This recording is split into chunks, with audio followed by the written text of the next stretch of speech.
नमस्कार दोस्तों, मैं डॉक्टर अभिषेक सोनी आपका फिर से स्वागत करता हूं मेरे YouTube चैनल द होम्योपैथी में। जैसा कि दोस्तों आपको पता है कि इस चैनल में हमने बहुत से ऐसे वीडियोस बनाए जो आईटीपी के बारे में रहे और ऐसे बहुत से पेशेंट से मिलाया है जिनने आईटीपी की बीमारी को ठीक किया है, उनको रिकवर हुए हैं और अभी काफी लंबे समय से वो ठीक है, जिनको किसी भी प्रकार कोई लक्षण नहीं है, कोई परप्यूरा नहीं है। और इस वीडियो में आज हम चर्चा करेंगे एक केस के बारे में और ऐसे पेशेंट के बारे में बात करेंगे जिनको कोई भी सिम्टम नहीं थे, यानी एसिम्प्टोमेटिक आईटीपी के बारे में। तो दोस्तों, यदि आप चैनल में नए हैं तो हमारे चैनल को सब्सक्राइब कीजिए, बेल आइकन दबाइए ताकि हमारे हेल्थ रिलेटेड कंटेंट और आईटीपी से जैसे गंभीर बीमारी से जो वीडियोस है आपको सबसे पहले उनकी नोटिफिकेशन मिले।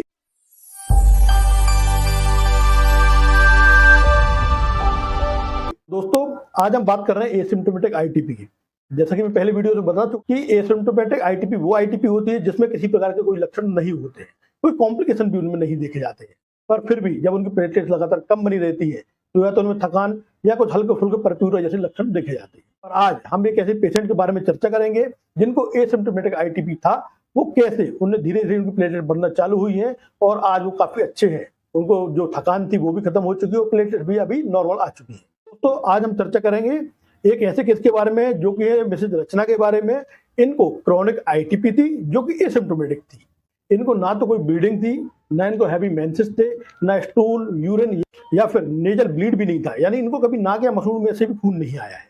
पर इसमें खास बात यह थी कि इनको लगातार लंबे समय से थकान बनी रहती थी। इनको कभी कोई दवाइयों गोलियों से जो मॉडर्न थेरेपी चलती है उन दवाइयों से भी इनके प्लेटलेट्स नहीं बढ़ते थे और लगातार इनको एक टेंशन बनी रहती थी, कुछ चिंता बनी रहती थी कि कहीं कोई जीवन में कॉम्प्लिकेशन ना हो। काफी लंबे समय तक स्ट्रगल करने के बाद ये मेरे पास आई 1 दिसंबर 2023 को।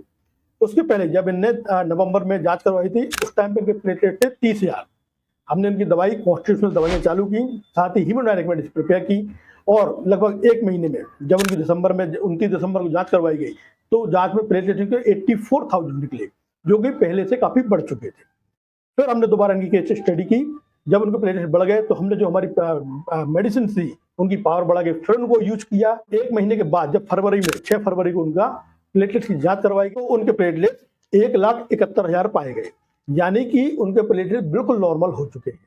दोस्तों, मैं आपको बता दूं कि मेरा अनुभव रहा है आईटीपी के पेशेंट्स में कि जो पेशेंट जिनमें बहुत हैवी ब्लीडिंग रही है, जिनको बहुत ज्यादा सिम्टम थे, उनकी रिकवरी बहुत जल्दी हुई है।